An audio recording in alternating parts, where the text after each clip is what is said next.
إن الحمد لله نحمده ونستعينه ونستغفره ونعوذ بالله من شرور أنفسنا وسيئات أعمالنا. من يهده الله فلا مضل له ومن يضلل فلا هادي له. وأشهد أن لا إله إلا الله وحده لا شريك له وأشهد أن محمدا عبده ورسوله.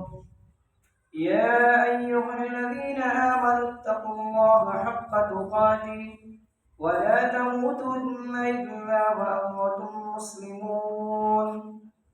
يا أيها الناس اتقوا ربكم الذي خلقكم من نفس واحدة وخلق منها زوجها وبث منهما رجالا كثيرا ونساء واتقوا الله الذي تساءلون به والأرحام إن الله كان عليكم رقيبا.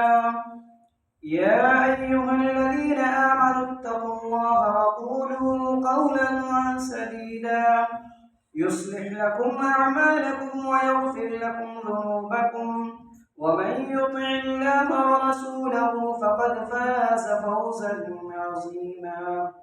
أما بعد فإن أصدق الحديث كتاب الله وخير الهدي هدي محمد صلى الله عليه وسلم وشر الأمور محدثاتها وكل محدثة بدعة وكل بدعة ضلالة وكل ضلالة في النار.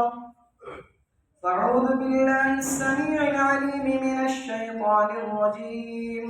بسم الله الرحمن الرحيم. وعسى أن تكرهوا شيئا وهو خير لكم وعسى أن تحبوا شيئا وهو شر لكم والله يعلم وأنتم لا تعلمون. محترم حاضرین جمعہ، محترم بزرگوں، نوجوان بھائیوں، قابل احترام خواتین اسلام، اللہ تبارک و تعالی نے ہم انسانوں کو اس انداز سے پیدا کیا ہے کہ ہم انسان تنہا اور اکیلا نہیں رہ سکتے. انسان کی فطرت میں، انسان کی نیچر میں یہ بات شامل ہے کہ انسان اکیلا اور تنہا زندگی نہیں گزار سکتا. یاد کیجئے، انسانوں کے باپ ابو البشر حضرت آدم علیہ السلام کو اللہ تبارک و تعالیٰ نے جنت میں رکھا تو تنہا نہیں رکھا.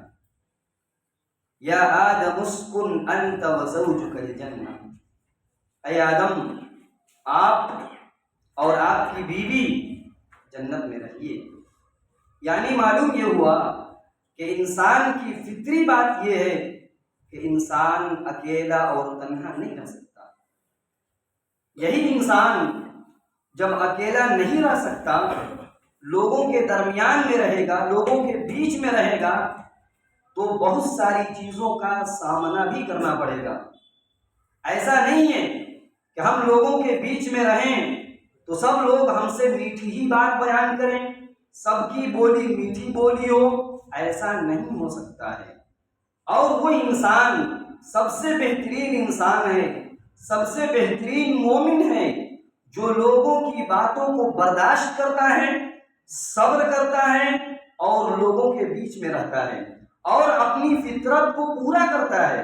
نبی کریم صلی اللہ علیہ وسلم نے بھی کہا کہ انسان فطری طور پر لوگوں کے بیچ میں رہے گا.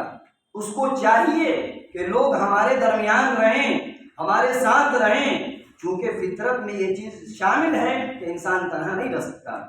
نبی کریم صلی اللہ علیہ وسلم نے ایک حدیث کے اندر کہا، عن ابن عمر رضی اللہ عنہما قال قال رسول اللہ صلی اللہ علیہ وسلم المؤمن الذي يخالط الناس ويصبر على أذاهم أفضل من المؤمن الذي لا يخالط الناس ولا يصبر على أذاهم.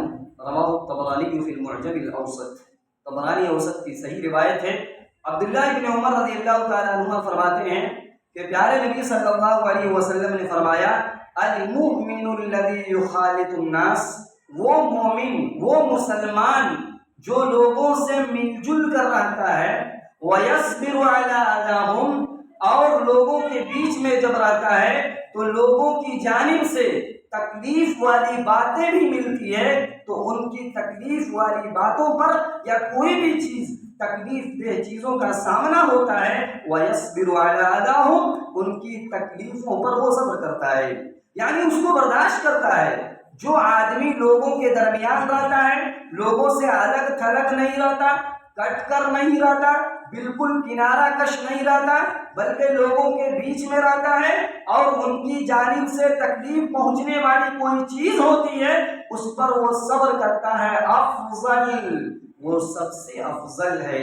دوسری روایت کے اندر ہے خیر من المؤمن، وہ اس مومن سے بہتر ہے، وہ اس مسلمان سے بہتر ہے جو لوگوں سے مل جل کر نہیں رہتا، بالکل الگ تھلگ رہتا ہے، کٹ کر رہتا ہے، اکیلا زندگی گزارتا ہے۔ ولا يصبر على اذاهم، اور اگر کبھی کسی سے ملاقات ہو جائے، کوئی تکلیف والی بات سننے کو مل جائے، ولا يصبر، وہ صبر نہیں کرتا ہے، یہ مومن اچھا نہیں ہے۔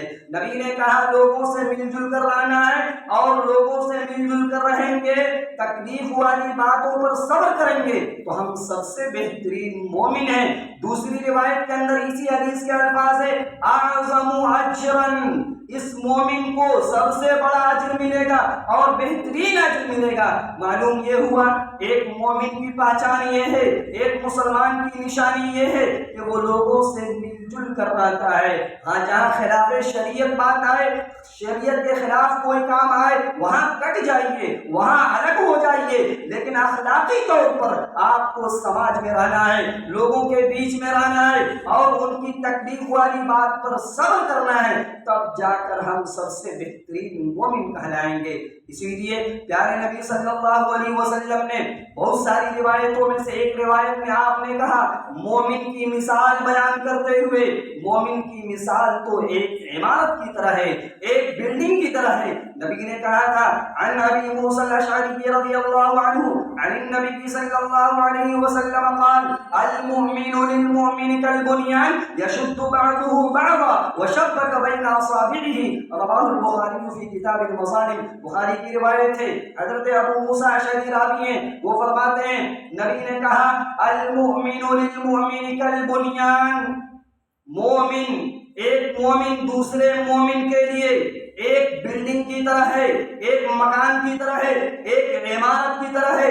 آپ نے دیکھا ہے، دنیا جانتی ہے، عمارت اینٹوں کے ذریعے تیار کی جاتی ہے، مکانات اینٹوں کے ذریعے بنائے جاتے ہیں اور ایک اینٹ دوسرے اینٹ کو انرجی پہنچاتی ہے، طاقت پہنچاتی ہے۔ ٹھیک اسی طریقے سے ایک مومن دوسرے مومن کو تقویت پہنچاتا ہے، طاقت دیتا ہے، نہ یہ کہ ایک مومن دوسرے مومن کی طاقت کو ختم کرنے کی کوشش کرتا ہے، وہ مومن نہیں ہو سکتا ہے۔ آپ نے مثال دے کر، آپ نے اپنی انگلیوں کے ذریعے اشارہ دے کر سمجھایا کہ بالکل آپ نے انگلیوں کو انگلیوں میں ملا کر کہا کہ ایک مومن دوسرے مومن کے لیے اس طور پر ہوتا ہے، یعنی ایک مومن دوسرے مومن سے جڑ کر رہتا ہے۔ اسی لیے آپ نے ایک عام بات بیان فرمائی تھی اور کہا تھا کہ اے لوگوں، زمین والوں پر رحم کرو، زمین والوں سے مل جل کر رہو، آسمان والا تم پر رحم کرے گا۔ وہی انسان رحم کرتا ہے جو لوگوں سے مل جل کر رہتا ہے۔ آپ صلی اللہ علیہ وسلم نے واضح لفظوں میں کہا تھا عن عبداللہ بن عمرو رضی اللہ عنہما قال قال رسول اللہ صلی اللہ علیہ وسلم الراحمون يرحمهم الرحمن ارحموا من في الارض يرحمكم من في السماء، الرحم شجرة من الرحمن فمن وصلها وصله الله ومن قطعها قطعه الله، رواه الترمذی فی کتاب البر والصلہ۔ ترمذی کی صحیح روایت ہے، عبداللہ بن عمرو بن عاص فرماتے ہیں پیارے نبی صلی اللہ علیہ وسلم نے کہا الراحمون يرحمهم الرحمن، رحمان رحم کرنے والوں پر ہی رحم کرتا ہے۔ ایک انسان، ایک مسلمان چاہتا ہے کہ اللہ ہم پر رحم کرے، اللہ یہ کہتا ہے کہ میرے بندوں پر رحم کرو تب جا کر ہم تم پر رحم کریں گے۔ اور آگے نبی نے کہا ارحموا من فی الارض، اے زمین والوں پر رحم کرو. جو لوگ زمین میں ہیں، چاہے انسان ہو، چاہے جانور ہو، چاہے دوسری مخلوقات ہو، تمام زمین والوں پر اے زمین والوں رحم کرو. یرحمکم من فی السماء، جو ذات آسمان میں ہے یعنی اللہ رب العالمین تم پر رحم کرے گا. اور آگے نبی نے کہا جو رحم کا جو معاملہ ہے، رشتے جوڑنے کا جو معاملہ ہے، اس کا تعلق اللہ تبارک و تعالیٰ سے ہے. اللہ کا نام جو ہے رحمان ہے یا رحیم ہے، اسی سے یہ رحم نکلا ہوا لفظ ہے. آپ نے کہا کہ اس کا تعلق مجھ سے ہے. جو آدمی رشتہ جوڑے گا اللہ اس کو جوڑ دے گا، جو اس کو کاٹے گا اللہ اس کو کاٹ دے گا. اس روایت کے اندر بھی کہا گیا ایک مومن، ایک مسلمان یا ایک کوئی بھی انسان اگر زمین والوں پر رحم کرے گا، آسمان والا ہم پر رحم کرے گا. دنیا کے اندر یہ بات بھی سامنے آتی ہے، ہم رشتہ جوڑ رہے ہیں، ہم دوسرے سے مل رہے ہیں، دوسرے سے تعلق قائم کر رہے ہیں، ملنا چاہ رہے ہیں، لیکن سامنے والا کٹتے جا رہا ہے. ہم اچھائی سے پیش آ رہے ہیں لیکن سامنے والا ہمارے ساتھ بدسلوکی سے پیش آ رہا ہے. شریعت یہ کہتی ہے پھر بھی ملا جائے، اس سے تعلق خراب نہ کیا جائے. پیارے نبی صلی اللہ علیہ وسلم نے ایک حدیث کے اندر بڑی عجیب بات کہی. عن علی بن ابی طالب رضی اللہ عنہ قال قال رسول اللہ صلی اللہ علیہ وسلم صل من قطعك واحسن الى من اساء اليك وقل الحق ولو على نفسك. رواه ابن نجار. علی بن ابی طالب فرماتے ہیں کہ اللہ کے نبی صلی اللہ علیہ وسلم نے فرمایا صل من قطعك، اس سے جو جڑ کر رہو جو تم کو کاٹتا ہے، اس سے جڑ کر رہو جو تم کو کاٹتا ہے، قطع تعلق کرتا ہے. اور اس انسان کے ساتھ اچھائی سے پیش آؤ جو تمہارے ساتھ برائی سے پیش آتا ہے. اور یہ آسان کام نہیں ہے، لیکن پھر بھی نبی یہ کہہ رہے ہیں کہ جو آدمی تجھ سے کٹے یا تجھے کاٹے، تجھ سے الگ ہو جائے، تو اس سے جڑ کر رہو. اور جو تجھ سے برائی سے پیش آئے تو اس کے ساتھ اچھائی سے پیش آؤ. وَقُلِ الْحَقِّ وَلَوْ عَلَى نَفْسِكَ، جہاں کہیں رہو دنیا میں حق بات کہو، اگرچہ وہ حق تمہارے خلاف ہی کیوں نہ ہو. تم حق کے خلاف ہو سکتے ہو لیکن حق مخالف نہیں ہو سکتا ہے. حق ہوتا ہے، لہذا حق کی گواہی اور حق کی تبلیغ ہر جگہ کرتے رہو. اگرچہ دل نہ چاہے، دل پسند نہ کرے، لیکن چونکہ حق ہے لہذا حق کو بیان کرتے رہو. ان تمام باتوں کا خلاصہ جو میں بتلانا چاہتا ہوں وہ یہ، میں نے پہلے ہی کہا کہ انسان فطری طور پر اکیلے نہیں کر سکتا. انسان کی فطرت میں یہ چیز شامل ہے کہ اس کے ساتھ کوئی نہ کوئی چیز ہونی چاہیے. آج ہم میں کا کوئی بھی آدمی اکیلا نہیں ہے، بہت سارے لوگوں سے اس کے تعلقات ہیں، ماں باپ ہیں، رشتہ دار ہیں، دوست و احباب ہیں، اور اسی طریقے سے بہت ساری چیزیں ایسی ہیں جن سے ہمارے تعلقات ہوتے ہیں. بہت ساری اللہ کی نعمتیں ایسی ہیں جن سے ہمارے تعلقات ہوتے ہیں. اللہ کی عظیم اور بڑی نعمتوں میں سے ایک عظیم نعمت آج کے وقت کا سوشل میڈیا اور موبائل ہے. موبائل یہ اللہ تبارک و تعالیٰ کی بہت بڑی نعمت ہے، لیکن حالات اور ماحول اس طور پر بنا دیا گیا کہ یہ نعمت ہمارے لیے زحمت بن چکی ہے. انسانوں کے لیے، مسلمانوں کے لیے یہ موبائل عذاب اور زحمت بن چکی ہے. حالانکہ ہماری شریعت میں اور ہمارے دین میں ہر وہ چیز جو ہمارے لیے فائدہ مند ہو کہا گیا ہے کہ اس سے فائدہ اٹھایا جائے. لیکن وہیں پر ہماری شریعت اس بات کی بھی تعلیم دیتی ہے، کچھ چیزیں جو ہمیں اور آپ کو لگتی ہے کہ یہ فائدے کی ہے لیکن وہ ہمارے لیے نقصان دہ ہوتی ہے. خطبہ مسنونہ کے بعد قرآن کریم سورہ بقرہ کی آیت نمبر 216 کی تلاوت کی گئی. اللہ تعالیٰ نے اس میں اسی بات کا تذکرہ کیا، کہا وَعَسَىٰ أَن تَكْرَهُوا شَيْئًا وَهُوَ خَيْرٌ لَكُمْ، کہ لوگوں بہت ساری چیزوں کو تم دیکھتے ہو، غور کرتے ہو، اور بہت ممکن ہے کہ وہ چیز تمہارے لیے ناپسندیدہ ہو، تم اسے ناپسندیدگی کے نگاہ سے دیکھتے ہو، تمہیں اچھا نہ لگتی ہو، لیکن وَهُوَ خَيْرٌ لَكُمْ، وہ تمہارے لیے بہتر ہو، اس میں تمہارے لیے خیر ہوتا ہے. وَعَسَىٰ أَن تُحِبُّوا شَيْئًا وَهُوَ شَرٌّ لَكُمْ، اور بہت ساری چیزوں سے تم محبت کرتے ہو، بہت ساری چیزوں کو تم پسند کرتے ہو، لیکن وہ تمہارے لیے شر ہوتی ہے، تمہارے لیے برائی ہوتی ہے۔ وَاللَّهُ يَعْلَمُ وَأَنْتُمْ لَا تَعْلَمُونَ، اس کے انجام کے بارے میں اللہ زیادہ جانتا ہے، تم نہیں جانتے ہو۔ اسی میں سے ایک موبائل یا سوشل میڈیا ہے۔ آج اس کا استعمال، اس کے فائدے بہت سارے ہیں، ہم فائدے نہیں بیان کریں گے، ہم کئی خطبوں میں موبائل یا سوشل میڈیا کے نقصانات ذکر کریں گے۔ آئے دن برائیاں پنپ رہی ہیں، آئے دن خرابیاں جنم دے رہی ہیں، آئے دن ماحول گندا ہو رہا ہے، آئے دن لوگ قرآن و سنت سے دور ہوتے چلے جا رہے ہیں۔ نبی کریم صلی اللہ علیہ وسلم نے مومن کی مثال بیان کرتے ہوئے آپ نے کہا تھا کہ ایک مومن کو چاہیے کہ ہر نفع والی چیز سے فائدہ اٹھائے۔ آپ نے کہا تھا المؤمن القوی خیر واحب الی اللہ من المؤمن الضعیف، طاقتور مومن اللہ کی نگاہ میں سب سے زیادہ پسندیدہ ہے اور اللہ کی نگاہ میں سب سے زیادہ بھلائی والا ہے، سب سے اچھا انسان ہے۔ اور کمزور مومن کی مثال آپ نے کہا کہ اس میں بھی خیر ہے۔ طاقتور مومن کے کمزور مومن کے مقابلے میں طاقتور مومن اللہ کی نگاہ میں سب سے زیادہ پسندیدہ ہے اور اس میں سب سے زیادہ بھلائی کی امید ہے۔ پھر آگے آپ نے کہا وفی کل خیر، کمزور اور طاقتور سب میں خیر ہے، بھلائی ہے۔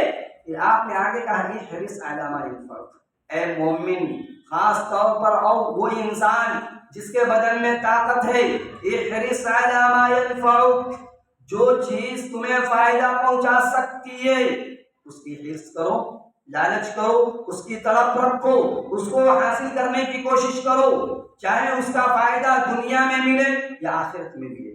آخرت میں فائدہ پہنچانے والی جو چیزیں ہیں اس کی کوشش کرو، دنیا میں کوئی چیز ہے جس سے تمہیں فائدہ مل سکتی ہے اس کی کوشش کرو۔ انہی فائدے کی چیز میں ایک موبائل بھی ہے جس کے فائدے کم ہو رہے ہیں، نقصانات زیادہ سامنے آ رہے ہیں۔ اس موبائل یا سوشل میڈیا کے نقصانات میں سے سب سے پہلا اور بنیادی اور خطرناک نقصان جو ہے وہ ہے وقت کی بربادی۔ غور سے سنیے گا، ہم صرف اسی پر گفتگو کریں گے، اس پہلے نقصان پر، وقت کی بربادی۔ آج ہر انسان، کیا نوجوان، کیا بوڑھا، کیا بچہ، کیا مرد، کیا عورتیں، ہر آدمی اس میں شامل ہے۔ کوئی آدمی ایسا نہیں ہے جس کے جیب میں یہ چیز نہ ہو، کوئی بھی ایسا نہیں ہے۔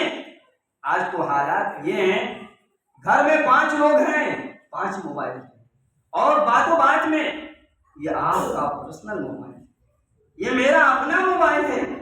حالانکہ اگر اس کا استعمال صحیح طور پر کیا جائے، فیملی میں ایک موبائل کافی ہے، اگر ایک جگہ سب لوگ اکٹھا ہیں تو کافی ہے، لیکن نہیں، کام نہیں چل پاتا ہے، بات نہیں بن پاتی ہے، وقت نہیں پاس ہو پاتا ہے۔ ہر ایک کے ہاتھ میں یہ موبائل ہے، لیکن سب سے خطرناک اور جو ہے سب سے پہلا نقصان جو ہے وہ وقت کی بربادی ہے۔ آج کم و بیش ہر انسان، ایک وہ انسان جو معمولی استعمال کرتا ہے، کم استعمال کرتا ہے، سوشل میڈیا پر کم رہتا ہے، وہ کم از کم 4 یا 5 گھنٹہ لیتا ہے، کم از کم 4 یا 5 گھنٹہ وہ انسان دیتا ہے جو کم استعمال کرتا ہے، اور جو لوگ ہمیشہ اسی میں رہتے ہیں 24 گھنٹے میں 8 گھنٹہ اگر سو لیں تو غنیمت ہے، بقیہ وقت فرصت کے لمحات اسی کی نظر کر دیتے ہیں۔ یاد رکھا جائے، کل وہ انسان جب اپنے قریب موت کو دیکھے گا کچھ نہیں مانگے گا۔ وہ انسان جس کے قریب موت کا فرشتہ آئے گا وہ کسی چیز کا مطالبہ نہیں کرے گا، اگر کسی چیز کا مطالبہ کرے گا تو وقت کا مطالبہ کرے گا۔ قرآن کریم کے اندر اللہ تبارک و تعالیٰ نے سورہ مومنون کے اندر ارشاد فرمایا حتی اذا جاء احدهم الموت، حتی اذا جاء احدهم الموت قال رب ارجعون لعلی اعمل صالحا فیما ترکت کلا۔ کافروں کے بارے میں کہا گیا، یہ کافر کل قیامت کے دن موت والی آیت آگے آ رہی ہے، کہا کہ کافر قیامت کے دن یا دوبارہ زندہ کیے جانے کے وقت یا قبر میں یا بعض مفسرین نے کہا موت کے وقت یا اللہ کے سامنے کھڑے ہونے کے وقت کہیں گے، جب ان میں سے کسی کے پاس موت کا فرشتہ آئے گا یہ کہیں گے رب ارجعون، اے میرے رب مجھے واپس لوٹا دے، واپس لوٹا دے۔ کہاں؟ فیملی میں، گھر والوں کے پاس، قریبی رشتہ داروں کے پاس نہیں، دنیا میں ہمیں بھیج دے۔ کسی سے ملنا ہے؟ کوئی بقایا رہ گیا ہے؟ نہیں۔ انی اعمل صالحا فیما ترکت، اے اللہ بہت نیکیاں چھوڑ کر آیا ہوں، بہت زیادہ وقت موبائل کو دے چکا ہوں، بہت زیادہ انٹرنیٹ کا استعمال کر چکا ہوں، اے اللہ صبح کیا، شام کیا، رات کیا، دن کیا، اے اللہ ہم نے وقت کا گلا گھونٹا تھا، اے اللہ دوبارہ واپس کر دے۔ جو کچھ چھوڑ کر آیا ہوں، جو نافرمانیاں کر کے آیا ہوں، اے اللہ سدھر کر آ جاؤں گا۔ جانتے ہیں اللہ کیا جواب دے گا؟ کلا کلا، ہرگز نہیں، ایسا ہو ہی نہیں سکتا۔ انہا کلمۃ هو قائلها، بس ایک بات ہے، ایک بات ہے جو تو بول رہا ہے، اگر دوبارہ بھیج بھی دیا جائے وہی غلطی کر کر آؤں، اس لیے کہ اللہ جانتا ہے، انسان کی فطرت کو جانتا ہے۔ وَلَوْ رُدُّوا لَعَادُوا لِمَا نُهُوا عَنْهُ، اگر ان کو دوبارہ بھیج بھی دیا جائے وہی غلطی کریں گے جس کے بارے میں ان کو منع کر دیا گیا تھا، پھر دوبارہ وہی جا کر کام کریں گے۔ اس لیے اللہ فرماتا ہے کلا، ہرگز نہیں، ایسا نہیں ہو سکتا ہے۔ اب تم موت کے منہ میں جا چکے ہو، اب تمہارا معاملہ دنیا سے نہیں، اب تمہارا معاملہ آخرت سے، دوبارہ تمہیں نہیں بھیجا جائے گا۔ اور آگے بڑھیے، یہاں تک کہ انسان اس بات کا بھی مطالبہ کرے گا تھوڑا سا ٹائم دے دیا جائے، تھوڑا سا وقت دے دیا جائے۔ کیوں بھائی؟ کیا کرنا ہے؟ کون سی تیر مارنی ہے؟ بس صدقہ کرنا ہے۔ کیا کرنا ہے؟ صدقہ کرنا ہے، کسی غریب کی مدد کر لینا ہے۔ اللہ فرمائے گا یہ بھی نہیں ملے گا۔ یا ایھا الذین آمنوا لا تلہکم اموالکم ولا اولادکم عن ذکر اللہ، اے ایمان والو غور سے سنو، اے ایمان والو تمہارے مال، تمہاری اولاد اللہ کے ذکر سے غافل نہ کر دے، اللہ کے دین سے غافل نہ کر دے، عذاب قبر کے خوف سے غافل نہ کر دے۔ اور جو آدمی غافل ہو گیا مال کے چکر میں، اولاد کے چکر میں، جس آدمی نے ایسی غلطی کر لی، یاد رکھا جائے فَأُولَئِكَ هُمُ الْخَاسِرُونَ، ایسے ہی لوگ آخرت میں نقصان اٹھانے والے ہیں۔ اور آگے اللہ تعالیٰ فرماتا ہے وَأَنفِقُوا مِمَّا رَزَقْنَاكُم مِّن قَبْلُ، اے وہ ایمان والو جو ایمان لا چکے ہو اور ابھی زندہ ہو، اے ایمان والو ابھی جب تک زندہ ہو، جب تک زندگی ملی ہے، ہم نے جو کچھ تمہیں رزق دے رکھا ہے، جو کچھ مال و دولت دے رکھا ہے، اس میں سے اللہ کی راہ میں خرچ کرو، اس سے پہلے کہ تم میں سے کسی کے پاس موت آ جائے اور اس وقت وہ کہے لولا اخرتنی الى اجل قریب فاصدق واکن من الصالحین۔ کوئی آدمی ایسا ہو ایمان والا، موت کا فرشتہ دیکھ کر وہ اللہ سے مطالبہ کرے اور کہے اے میرے رب تھوڑا ٹائم دے دے۔ یہ مانگ کیا رہا ہے؟ وقت، ٹائم مانگ رہا ہے، اے اللہ تھوڑی سی فرصت دے دے، تھوڑی مہلت دے دے۔ کیوں؟ فاصدق، میں صدقہ کر لوں، صدقہ کر لوں، واکن من الصالحین، اور نیک بن جاؤں۔ اللہ اپنا قاعدہ سنا دے گا وَلَن يُؤَخِّرَ اللَّهُ نَفْسًا إِذَا جَاءَ أَجَلُهَا وَاللَّهُ خَبِيرٌ بِمَا تَعْمَلُونَ۔ اللہ کبھی بھی اس انسان کو ٹائم نہیں دیتا جس کے موت کا ٹائم آ جاتا ہے۔ جس انسان کے پاس موت کا فرشتہ آ جائے اس وقت تو توبے کی بھی توفیق نہیں ملتی۔ اللہ فرماتا ہے کہ ہمارا قانون ہے، ہمارا قاعدہ ہے، جب بھی کسی کے پاس موت کا وقت آ جائے ایک منٹ کیا، ایک سیکنڈ کے لیے آگے پیچھے نہیں کیا جائے گا۔ واللہ خبیر بما تعملون، اللہ جانتا ہے اگر وقت بھی دے دیا جائے تو تم کیا کرو گے۔ یہاں تک کہ اللہ تبارک و تعالیٰ نے ان لوگوں کی چیخ، ان لوگوں کی پکار اور ان لوگوں کے رونے کا انداز اللہ تبارک و تعالیٰ نے قرآن حکیم کے اندر ذکر کیا، جن کے بارے میں یہ فیصلہ ہو چکا ہوگا کہ یہ جہنمی ہیں۔ جیسے ہی جہنم میں جائیں گے اور جہنم کے عذابات سے دوچار ہوں گے، تکلیفوں میں مبتلا ہوں گے، وہ یہ کہیں گے اے اللہ میرے بارے میں یہ کیوں نہیں فیصلہ کر دیا جاتا کہ میں مر جاؤں، حالانکہ مر چکے ہیں۔ اس لیے کہ جنت و جہنم کے فیصلے کے بعد موت کو جنت و جہنم کے بیچ میں لا کر موت کو ذبح کر دیا جائے گا، موت کو بھی موت آ جائے گی۔ جہنم میں موت نہیں ہے، جنت میں موت نہیں ہے، لیکن جو لوگ جہنم میں ہوں گے، جہنم کی تکلیف سے پریشان ہو کر اللہ سے کس چیز کا مطالبہ کریں گے؟ وَهُمْ يَسْتَرِخُونَ فِيهَا رَبَّنَا أَخْرِجْنَا نَعْمَلْ صَالِحًا غَيْرَ الَّذِي كُنَّا نَعْمَلُ۔ وہ جہنمی جہنم میں جانے کے بعد اس کی عذاب سے پریشان ہو کر وہ چیخیں گے، بہت زیادہ شور مچائیں گے، چلائیں گے اور دعا کریں گے، کہیں گے اے ہمارے رب ہمیں اس جگہ سے نکال دے، اس جہنم سے نکال دے اور ہم کو دوبارہ بھیج دے، ہم وہ کام کر کے آئیں گے جو اس سے پہلے کر کے آ چکے ہیں، یعنی وہ کام ہم نہیں کریں گے جو گناہ کے کام کر چکے ہیں، جس کے نتیجے میں ہم جہنم میں آئے ہیں۔ اے اللہ دوبارہ بھیج دے، ہم نیک عمل کر کے آئیں گے، اچھا کام کر کے آئیں گے۔ اللہ کیا وقت دے دے گا؟ اللہ ٹائم دے دے گا؟ اللہ ایک سوال کرے گا، جو سوال ہم میں سے ہر ایک سے ہے۔ ہر ایک آدمی اپنے بارے میں غور کرے، اللہ کہیں ایسا نہ ہو یہ سوال ہم سے بھی کر دے۔ اللہ کہے گا، اللہ حجت قائم کر دے گا، اللہ زبان پر تالے لگا دے گا، کہے گا اولم نعمرکم ما یتذکر فیہ من تذکر، کیا ہم نے تمہیں اتنی عمر نہیں دی تھی؟ 60 سال 70 سال 100 سے اوپر بھی دیا نہیں تھا؟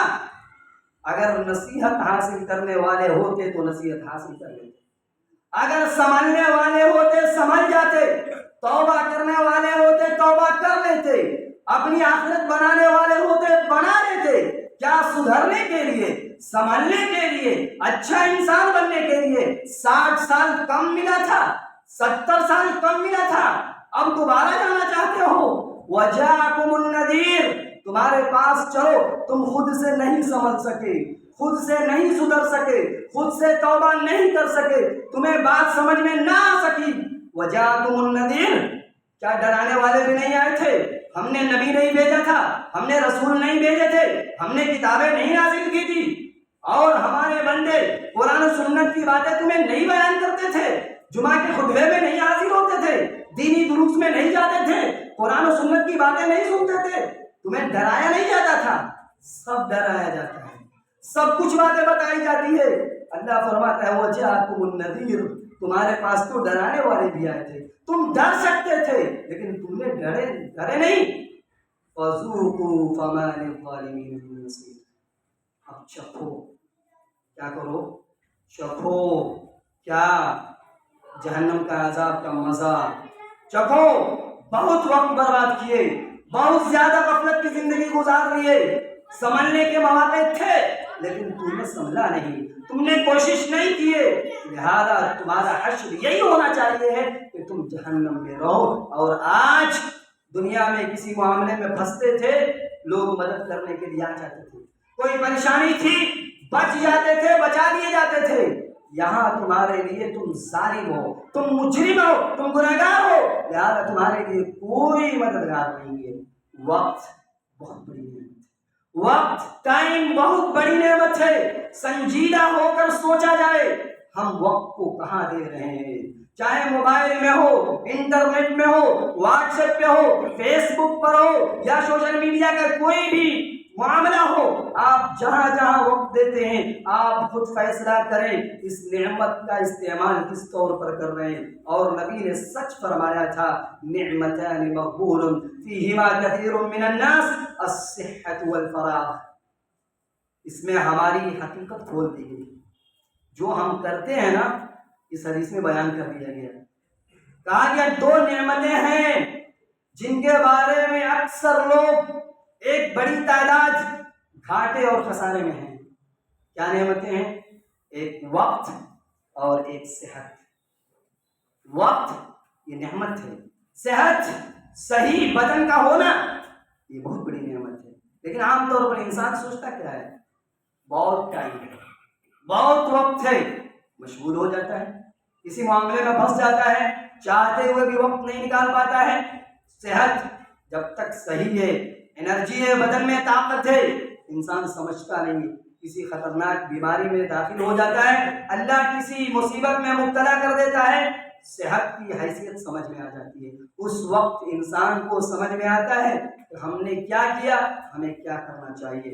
نبی نے کہا کہ زیادہ تر لوگ گھاٹے میں اور دھوکے میں ہوا کرتے ہیں کہ بہت وقت ہے، بہت صحت ہے، بعد میں دیکھا جائے گا. میرے بھائیوں، اگر ہم میں کا کوئی بھی آدمی، ویسے تو اکثر و بیشتر لوگوں کی تعداد ایسی ہی ہے جن کا تعلق موبائل سے ہے اور انٹرنیٹ سے ہے، اگر اچھی چیز دیکھتے ہیں، سنتے ہیں تب تو خیر ہے، اگر بری چیز اور برے کام کرتے ہیں تو ہمارے لیے شر ہے، ہمارے لیے زحمت ہے. اور بھی باتیں ہیں، ہم مزید باتیں اگلے خطبے میں ذکر کریں گے. دعا ہے کہ اللہ تبارک و تعالی ہمیں قرآن و سنت کی باتیں جو بھی بتلائی جائے رب العالمین ہمیں سمجھنے کی توفیق نصیب فرما. موبائل اور انٹرنیٹ کی بہت بڑی نعمت ہے، رب العالمین ہمیں اس نعمت کی قدر کرنے کی توفیق نصیب فرما. رب العالمین اس کے غلط استعمالات سے ہم سب کو بچنے کی توفیق نصیب فرما. رب العالمین ہم میں جو بیمار ہیں انہیں شفاء کاملہ و عاجلہ عطا فرما، جو پریشان حال ہیں ان کی پریشانیوں کو دور فرما. رب العالمین جو مقروض ہیں، قرض دار ہیں، ان کے قرض کی ادائیگی کا راستہ آسان فرما. آمین. اللهم ارنا الحق حقا وارزقنا اتباعه وارنا الباطل باطلا وارزقنا اجتنابه. ربنا آتنا في الدنيا حسنة وفي الآخرة حسنة وقنا عذاب النار. وآخر دعوانا الحمد لله رب العالمين.